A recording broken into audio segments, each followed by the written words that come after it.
오늘은 기쁨, 환희, 그리고 감격의 이름 예수 그리스도라는 제목으로 여러분에게 말씀을 전하려고 합니다.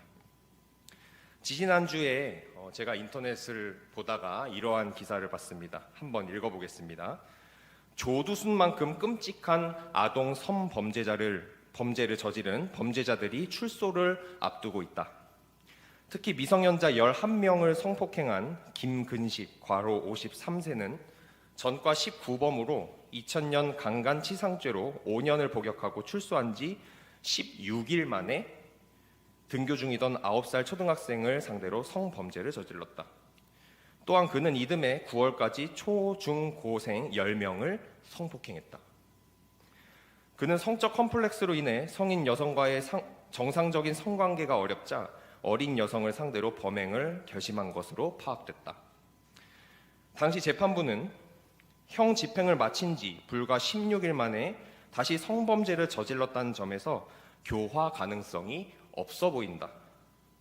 피해자들이 평생 지니고 살아갈 신체적, 정신적 충격과 고통을 보면 피고인을 평생 사회와 격리해야 한다고 말했다. 이것이 이 기사의 내용입니다. 이 기사의 결론부에 재판부가 판단한 것처럼 교화의 가능성이 없어 보이는 이러한 사람들이 있습니다. 특히 뉴스 기사를 보다 보면은 이러한 교화의 가능성이 없어 보이는 범행을 저지른 그러한 사람들을 우리는 어렵지 않게 찾아볼 수 있습니다. 죄의 영향력 속에 살아서 성경의 표현으로 말하면 양심에 화인 맞은 사람들, 양심이 마비된 사람들, 이러한 사람들이 우리 주변에 존재합니다. 우리는 그리스도인으로서 이러한 사건들을 우리가 살면서 많이 접하잖아요. 이러한 사건들을 어떻게 보아야 될까요? 사실 이러한 교화 가능성이 없어 보이는 사람들은 요즘에만 있는 것이 아닙니다. 더 나아가서 요즘에 더 많아진 것도 아닙니다. 인류의 모든 역사 가운데 이러한 사람들은 끊임없이 존재했습니다. 그것을 말해주는 것이 바로 이 성경입니다. 특히 구약 성경에 나타나는 인간의 범죄의 역사는 참으로 참혹합니다. 한 신학자의 말처럼 구약 성경은 타락한 인간이 얼마나 타락할 수 있는가를 보여주는 책이다. 이렇게 말해도 과언이 아닙니다. 구약 성경은 인간이 어디까지 악할 수 있는가를 잘 보여주는 그러한 책이라고 볼 수 있습니다. 살인 교사, 살인, 음란, 협박, 성폭행, 인신매매, 각종 중독과 관련된 것들, 알코올 중독, 간통, 불륜 등등 인간이 저지를 수 있는 모든 죄악을 다 이야기하고 있는 것이 이 구약 성경입니다. 왜 성경은 인간의 이 죄악상을 낱낱이 기록을 하고 있을까요? 그건 바로 우리 인간이, 타락한 인간이, 하나님을 떠난 인간이 얼마나 악할 수 있는가를 보여주기 위함입니다. 그리고 성경은 우리에게 이렇게 이야기합니다. 이 끔찍한 범행의 모습들, 이 끔찍한 모습은 우리 모두의 모습이다. 누군가의 모습이 아니라 우리 모두의 모습이라는 것을 이야기하고 있습니다. 하나님을 떠난 인간은 죄의 영향력 속에 살 수밖에 없습니다. 그리고 이 정도의 차이가 있을 뿐, 어떤 사람에게 그 영향력 속에 사는 모습이 강하게 드러났고 조금 드러났을 뿐 차이지 우리는 매 한 가지 교화의 가능성이 없는 사람들입니다. 뉴스에 나오는 끔찍한 범죄는 바로 그 사람의 이야기가 아니고 저와 여러분의 이야기입니다. 저와 여러분도 그 사람과 같은 상황이거나 그 사람과 같은 성장 배경이나 같은 상황에 있었다면 충분히 그런 행동을 할 수 있었다는 이야기입니다. 죄의 영향력 속에 사는 사람들은 다 똑같습니다. 그 끝은 비극이며 그 끝은 사망입니다. 죽음을 향해 걸어갈 뿐입니다. 그 타락한 인간의 성향이 얼마나 드러났느냐의 차이지 우리는 다 같은 길을 본래 가는 사람들입니다. 우리 그러면 성경이 말하는 메시지가 어떠한 것인지 한번 되뇌어 볼까요? 구약 성경을 요약하면 이렇습니다. 이것은 제가 요약했다기보다 수많은 신학자들이 요약하는 공통된 의견입니다. 하나님을 떠난 인간들이여 본래 너희가 감당해야 할 것은 멸망과 죽음뿐이지만 하나님께서 너희를 죄악에서 구할 약속한 메시아를 보내주실 것이다. 이것이 구약의 메시지입니다. 이 구약 성경에 보면 수많은 선지자들이 예수님의 오실 것을 예언한 것이 총 52가지가 있는데요. 그것 중에 3가지만 읽어보겠습니다. 이사야서 7장 14절. 그러므로 주께서 친히 징조로 너희에게 주실 것이라. 보라, 처녀가 잉태하여 아들을 낳을 것이요 그 이름을 임마누엘이라 하리라. 미가서 5장 2절. 베들레헴 에브라다야, 너는 유다 족속 중에 작을지라도 이스라엘의 다스리는 자가 내게서 내게로 나올 것이라. 그의 근본은 상고의 태초에니라. 베들레헴 에브라다야, 베들레헴 나사렛에서 예수님께서 태어나셨죠. 이것도 성취되었고, 스가랴서 9장 9절. 시온에 따라 크게 기뻐할지어다. 예루살렘에 따라 즐거이 부를지어다. 보라, 내 왕이 내게 임하나니 그는 공의로우며 구원을 베풀며 겸손하여서 나귀를 타나니 나귀의 작은 것 곧 나귀 새끼니라. 이것도 제가 설명하지 않아도 이루어진 것을 여러분이 알 수 있습니다. 제가 3가지만 소개해 드립니다. 그리고 신약 성경을 말합니다. 구약 성경에서 수많은 선지자들이 예언했던 그 메시아가 바로 예수 그리스도다. 그분은 모든 선지자 예언을 다 하나도 땅에 떨어뜨리지 않고 다 성취하셨으며 모든 것들을 다 이루셨다. 그는 하나님이시자 하나님의 아들이다. 너희에게 약속한, 하나님이 약속한 메시아다. 너희의 구원자다. 하나님과 통할 수 있는 유일한 길이다. 마침내 예수 그리스도는 그분의 죽음과 부활로 이 모든 것들을 다 성취했다. 요한복음 14장 6절. 예수께서 이르시되 곧 길이요 진리요 생명이니 나로 말미암지 않고는 아버지께로 올 자가 없느니라. 사도행전 2장 36절. 그런즉 이스라엘 온 집은 확실히 알지니 너희가 십자가에 못 박은 이 예수를 하나님이 주와 그리스도가 되게 하셨느니라 하니라. 그러니까 너희는 이렇게 해라. 사도행전 16장 31절. 이르되 주 예수를 믿으라. 그리하면 너와 내 집이 구원을 얻으리라. 그리고 주 예수를 믿는 여러분에게 이렇게 말씀하십니다. 로마서 1장 16절. 내가 복음을 부끄러워하지 아니하노니 이 복음은 모든 믿는 자에게 구원을 주시는 하나님의 능력이 됨이니라. 먼저는 유대인에게요 그리고 헬라인에게로다. 사도행전 1장 8절. 오직 성령이 너희에게 임하시면 너희가 권능을 받고 예루살렘과 온 유대와 사마리아 땅끝까지 이르러 내 증인이 되리라. 그렇다면 우리에게 성경이 주는 메시지는 무엇입니까? 주 예수를 믿는 자들이여 나가서 복음을 전해라. 전하면서 살아라. 이것이 최종적으로 성경이 우리에게 말하는 것입니다. 하나님을 떠나 사는 인간은 겉으로 좋아 보이든 그렇지 않아 보이든 똑같이 비참합니다. 혹시 겉으로 화려하고 고상해 보일지 모르지만 유한한 것들을 좇아서 살기 때문에 그 마음은 항상 공허하고 비극적입니다. 혹시 겉으로 좋아 보일지라도 그렇습니다. 제가 근무하는 헬스장에 부자들이 많습니다. 제가 근무하는 헬스장은 비싸거든요. 부자들이 많이 옵니다. 제 회원들은 부자들이에요. 돈이 많은 사람들입니다. 땅이 많고 조건에 딱 맞는 분들이에요. 건물이 있고 그런 분들입니다. 그런 분들이랑 대화를 하다 보면 느껴집니다. 아, 비참하게 살고 있구나. 예수님을 모르기 때문에. 겉으로는 좋아 보이지만 확실하게 느낄 수 있습니다. 그들은 순간적인 쾌락, 순간적으로 세상에 줄 수 있는 기쁨을 위해 노예처럼 살고 있습니다. 돈이 있고 명예가 있지만, 자기가 갖고 싶은 것을 다 살 수 있는 모든 것들이 있지만 대화를 해보면 이런 생각이 들 때가 있습니다. 교화의 가능성이 없어 보이는구나. 제 관점에서 봤을 때.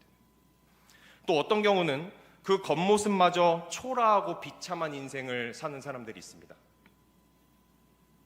저와 여러분이 경험할 일이 없었으면 좋겠고 또 보지 않았으면 좋겠지만 이 세상에는 우리가 감히 상상할 수 없는 하류 인생이 존재합니다.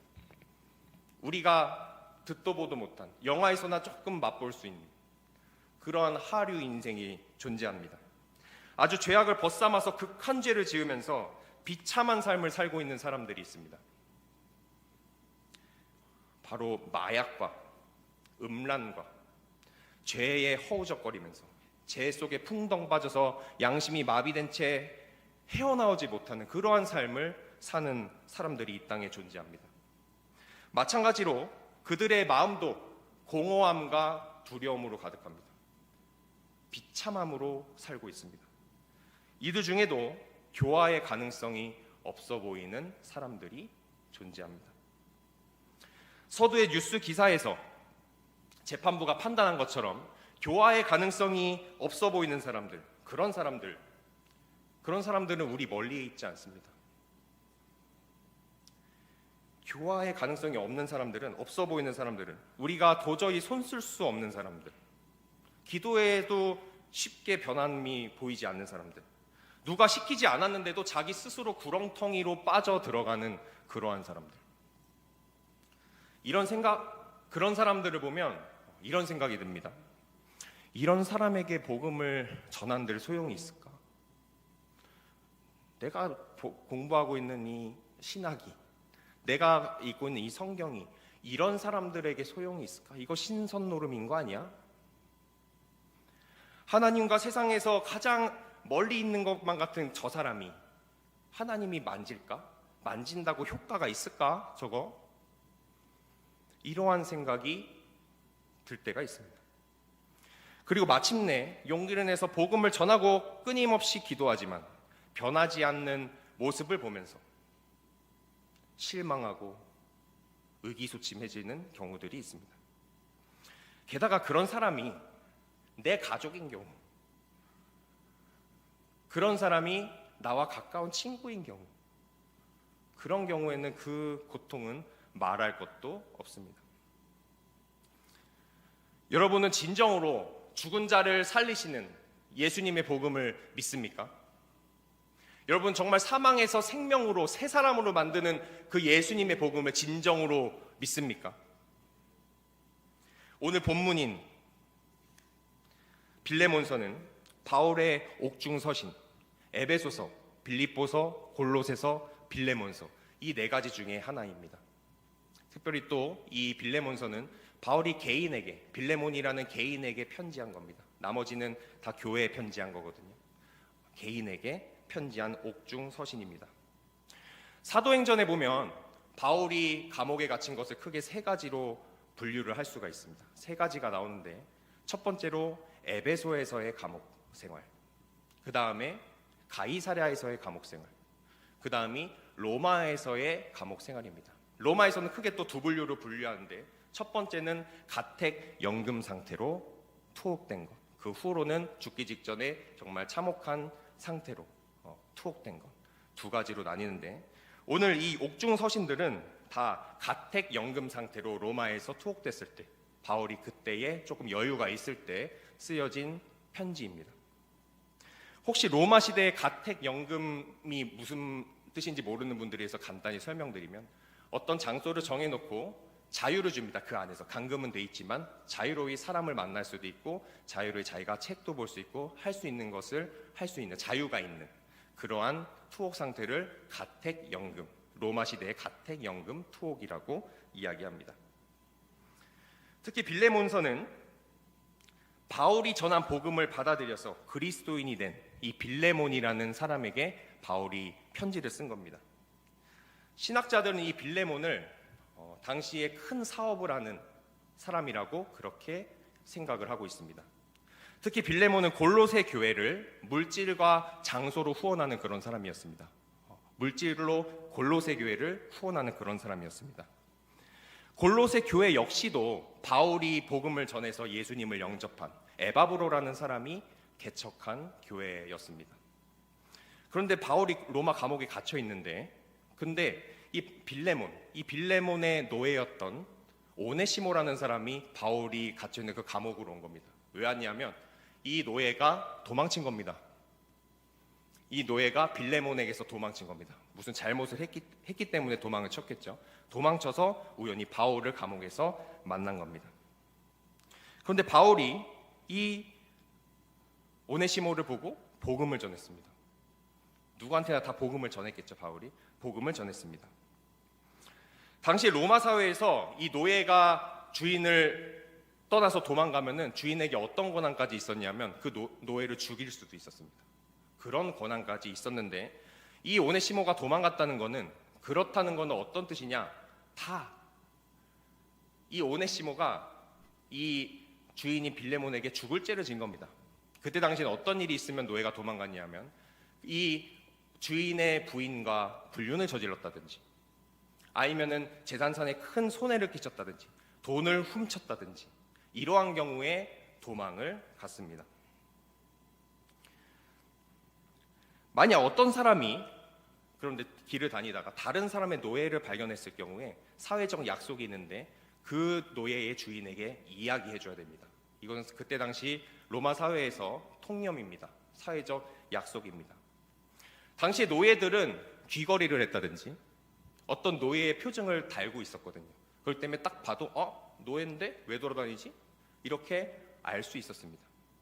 한마디로 이 오네시모는 요즘으로 따지면 현상 수배자 같은 그러한 사람이었습니다. 언제 잡혀서 언제 죽을지도 모르는 그러한 사람이었는데 결국 잡혀서 로마 감옥에 간 겁니다. 거기서 로마 감옥에서 바울을 만나게 된 겁니다. 그런데 바울은 이 오네시모에게 복음을 전했습니다.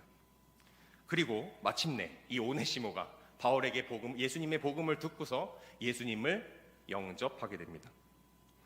그런데 바울은 오네시모가 변화하는 과정을 보았습니다. 오네시모가 내가 전한 이 복음을 듣고 정말 새 사람이 되었구나. 이것을 바울이 목도하게 됩니다. 인성도 형편없고 주인인 빌레몬에게 죽을 죄를 져서 도망쳐 떠돌이 생활을 하는 이 노예에 불과한 이 오네시모가 예수님의 복음을 듣고 철저하게 변화되고 새 사람이 된 것을 이 바울이 목도하게 된 겁니다. 이 바울의 눈을 속일 수 없었습니다. 왜냐하면 이 바울도 예수 믿는 사람을 죽이던, 정말 하나님의 일을 정면으로 대항하던 그러한 사람이었는데 하나님의 빛을 예수님께서 비춰주셔서 본인도 변화했기 때문에, 그래서 바울은 알아볼 수 있었습니다. 오네시모가 변했구나. 새 사람이 되었구나. 예수님께서, 하나님의 빛이 나에게 비춰졌던 그 예수님께서 이 오네시모를 만졌구나. 그리고 바울은 경험했습니다. 이 오네시모에게서 성령의 능력이 나타나는구나. 하나님이 이 안에 계시는구나. 이것을 보았고 바울은 확신했습니다.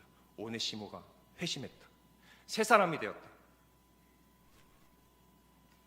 그래서 바울은 자신이 복음을 전해서 동역자가 된 이 오네시모의 주인이 빌레몬에게 편지합니다.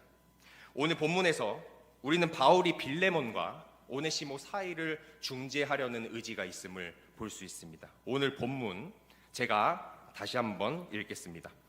이러므로 내가 그리스도 안에서 아주 담대하게 내게 마땅한 일로 명할 수도 있으나 도리어 사랑으로서 간구하노라. 나이가 많은 나 바울은 지금 또 예수 그리스도를 위하여 갇힌 자 되어 갇힌 중에서 낳은 아들 오네시모를 위하여 내게 간구하노라. 그가 전에는 내게 무익하였으나 이제는 나와 내게 유익함으로. 한낱 죄인 신분에 불과한 이 바울이 옥중 생활을 하고 있는 주제에 자유인이며 부자인 이 빌레몬에게 편지합니다. 내가 그리스도 안에 있는 자로서 너에게 오네시모를 나의 동역자로 삼겠다고 명령할 수도 있지만, 그렇지만 내가 오히려 사랑으로 간구한다. 나이가 많은 나 바울은 예수 그리스도 안에서 갇힌 자가 되었지만 이곳에서 낳은 나의 아들 이 오네시모를 위해서 너에게 간구한다. 이제 오네시모를 그리스도 안에서 한 형제로 대해 주었으면 좋겠다. 그가 이전에는 너에게 무익한 자였지만 이제는 너와 나에게 유익한 자가 되었다 라고 바울이 빌레몬에게 편지하는 것입니다. 빌레몬서를 읽어보면 바울은 빌레몬에게 편지를 쓰고 나서 이 오네시모를 빌레몬에게 보냅니다. 자, 그 다음에 퀴즈입니다. 이 편지를 받은 빌레몬이 오네시모를 용서했을까요? 안 했을까요? 했겠죠. 했습니다. 네, 용서해줬습니다.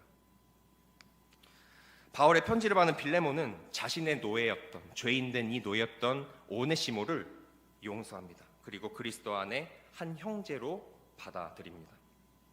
그리고 또 놀라운 사실이 있는데, 성 이그나티오스가 쓴 자료를 보면 이 오네시모가 나중에 어떠한 사람이 되냐면 골로새 교회의 감독이 됩니다. 무슨 말이냐면 골로새 교회의 요즘으로 하면 담임 목사님이 된다는 얘기입니다. 이 골로새 교회가 빌레몬이 섬기는 교회였습니다. 물질적으로 섬기는 교회였습니다. 이 교회의 담임 목사님이 누가 되느냐? 이 오네시모가 된단 말입니다. 사랑하는 청년 여러분, 이것이 하나님이 하시는 일입니다. 이것이 복음의 능력입니다. 저와 여러분을 죄의 영향력에서, 이 사망의 권세에서 해방시키는 유일한 길은 예수님의 복음입니다. 복음의 능력입니다. 저와 여러분을 사망의 권세에서, 여러분의 영혼을 영원한 죽음에서 생명으로 이끄시는 것은 예수님뿐입니다. 사도 바울이 복음의 능력으로 인해 변화된 오네시모로 인해 하나님께 감사하였고, 그 복음의 능력을 힘입어서 새 사람을 입은 오네시모를 빌레몬에게 변호했듯이, 저도 이 시간 어떤 한 사람으로 인해서 하나님께 감사하고 있고, 그것을 여러분에게 자랑하고 그 사람이 하나님의 사람이 되었음을 변호하려고 합니다. 저는 그 사람을 하나님이 어떻게 만지셨는지 똑똑히 보았습니다. 그 사람이 예수님을 영접하고 하나님의 능력이 그 사람에게서 흘러나가는 것을 저는 똑똑히 보았습니다. 하나님 그 사람을 통해서 저를 위로하셨고, 그리고 저에게 큰 기쁨을 주셨습니다. 저는 아무 희망이 없었던 그 사람의 성품에, 그 사람에서 한 번도 본 적 없었던 예수님의 성품이 자라고 있는 것을 목도했습니다. 당사자에게 동의를 구하고 여러분에게 이야기합니다. 하나님께 감사드리며 이 하나님 안에서 새 사람이 된 사람을 소개하려고 합니다. 바로 제 처제 은지, 저기 울고 있는데요. 네, 래퍼 사츠키. 저의 기도 제목이었고 가족들의 괴로움이었던 은지는 하나님께서 모든 사람의 기쁨이 되게 하셨습니다. 은지로 인해 모든 가족들이 교회 안 나가는 가족들이 교회를 나가기 시작했고, 예수님을 만나기 전에는 은지가 굉장히 무익한 자였지만 이제는 저와 여러분에게 은지는 유익한 자가 되었습니다. 나름 공적인 자리이기 때문에 자세한 설명은 생략하지만 제 처제에 대해서 알만한 분들은 아실 겁니다. 그 은지를 예수님께서 살리셨습니다. 선천적 우울증과 ADHD로 인해서 절대 책을 집중해서 읽을 수 없고 설교를 집중해서 들을 수 없는 그 은지를 성령님께서 말씀을 사모하고, 요즘에 계속 성경만 보더라고요. 기도하고 다른 사람을 기도해주고 그 사람이 눈물 지으며 하나님을 경험하게 되고 복음을 전하는 사람으로 바꾸었습니다. 그리고 그동안에 어떠한 중독으로 인해서 만신창이가 된 육체를 하나님께서 회복시키셨습니다. 건강한 몸으로 회복시켰습니다. 성령님께서 은지의 육체와 영혼을 구원하셨습니다. 가족들은 압니다. 저도 압니다. 변화시킨 게 아닙니다. 뇌를 새로 끼웠습니다. 새 사람으로 만들었습니다. 은지가 죽음의 기로에서 예수님을 만나고 느꼈다는 그 감정, 그리고 예수님을 만난 사람들이 공통적으로 이야기하는 그 감정, 바로 기쁨, 환희, 감격입니다. 사랑하는 청년 여러분, 혹시 여러분 중에도 아직 예수님을 온전히 믿지 않으시는 분 계십니까? 예수님을 믿으시기 바랍니다. 예수님을 믿으시기 바랍니다. 하나님이 세상을 이처럼 사랑하사 독생자를 주셨으니 이는 그를 믿는 자마다 멸망하지 않고 영생을 얻게 하려 하심이라. 그분만이 저와 여러분을 죄의 영향력에서 해방시킬 수 있는 유일한 분입니다. 그분만이 여러분의 인생을 죄의 구렁텅이에서 건져낼 수 있는 유일한 분입니다. 극단적으로 가지 않아도 그것을 미리 아는 복된 여러분이 되기를 예수님의 이름으로 축복합니다. 그리고 여러분이 교화의 가능성이 없다고 생각하는 여러분이 아는 그 사람, 하나님도 어쩔 수 없을 거라고 생각하는 그 사람에게 우리 선한 말과 선한 행동으로 예수님을 증거합시다. 예수님을 전해야 됩니다. 복음을 전해야 됩니다. 그리고 그 사람을 위해 끊임없이 기도해야 합니다. 고린도서 5장 17절 그런즉 누구든지 그리스도 안에 있으면 새로운 피조물이라 이전 것은 지나갔으니 보라 새 것이 되었도다. 결국 하나님께서는 하나님의 때에 그 사람을 변화하는 정도가 아니라 뇌를 갈아 끼십니다. 새로운 사람을 만듭니다. 육체를 회복시킵니다. 영혼을 회복시킵니다. 이것이 복음의 능력입니다. 저와 여러분이 교화의 가능성이 없어 보이는 사람일지라도 끝까지 복음을 전하며 기도할 수 있기를 바랍니다. 그리고 마침내 그 사람이 하나님의 때에 예수님의 이름으로 변화되는 과정을 보면서 기쁨이 넘치기를 원합니다. 그때 우리는 이렇게 외치게 될 겁니다. 기쁨, 감격, 환희의 이름 예수 그리스도. 이렇게 외치게 될 겁니다. 그리고 복음의 능력으로 변화된 그 사람도 외칠 겁니다. 기쁨, 감격, 환희의 이름 예수 그리스도. 저와 여러분이 복음의 능력으로 살아서 여러분 자신과 주변 사람들을 영원한 생명으로 죽음에서 구원하는 인생을 사시기를 예수님의 이름으로 축복합니다.